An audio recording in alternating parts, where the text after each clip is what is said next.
It is a sign of the times. Lawmakers calling out government waste, and this time it's literally because of some actual road signs on the side of the road. Recently, the Biden administration started rolling out roadway signs touting projects paid through by the bipartisan infrastructure law from 2021. And now Senator Joni Ernst is calling for an investigation to see how much it's costing you. Joining us today with all of the details is the CEO and founder of OpenTheBooks.com, Adam Andrzejewski. Good morning to you, sir. Very reminiscent of what we saw in 2009 with the Obama administration and the hundreds of millions spent on similar road signs because, as lawmakers say, this is absolute waste. This is the waste of taxpayer dollars. Now, this was a hot button issue then. It seems like it's becoming one now. What is Senator Ernst saying? Well, she's saying that the cost of this program is unknown, actually, and she's going to get to the bottom of this. So although we don't know the cost currently on these signs during the Biden administration, we can look to a little bit of history during the Obama years. In 2009, this was an expensive program. The sign program, many people will remember the shovel-ready job projects, the roadway signs during the Obama administration. That cost taxpayers $200 million. Which is $300 million when you adjust that figure for inflation today. And Jan, each sign was expensive, up to $1,200 per sign. Now, that program allowed states to opt out. It's unclear if states can opt out this time. The signs were so expensive during the Obama years that many states did opt out. What is the administration saying about these signs? Well, they're saying that this is all about transparency and accountability. These are federal projects funded through the Biden administration and the Infrastructure Act. I think the critics are taking a different view. They're saying that this is campaigning, publicly financed campaigning during an election year. So here's the question at OpenTheBooks.com that we always ask, is this in the public interest? Or is this in Joe Biden's own political interest?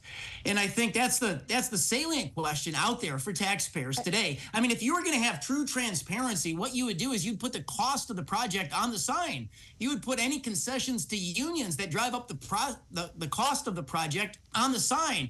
Whether or not the project is on time and on budget, we'd like to see that information on the sign. That is true transparency right there. Give us an example of why that, though, would be a disaster for some lawmakers who continue wasting taxpayer dollars. Well, say if you're a member of Congress from California, they've got a project out there called California High-Speed Rail. 15 years ago, voters voted to approve a $9 billion bond. It's a 500-mile rail from Los Angeles to San Francisco. And today, the cost is ballooned by over $100 billion.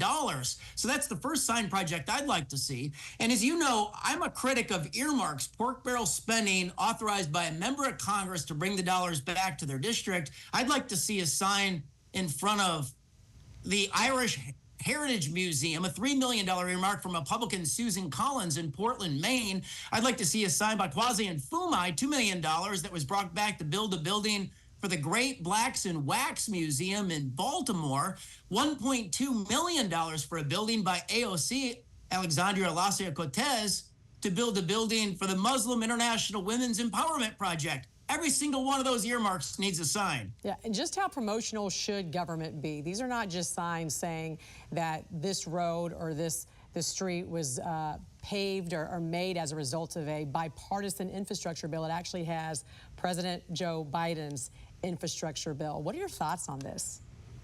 So, Jan, far too often the federal government functions as a department of self-promotion.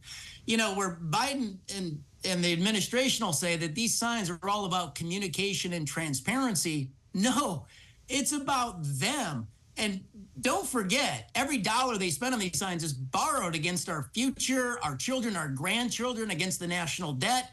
That's actually immoral.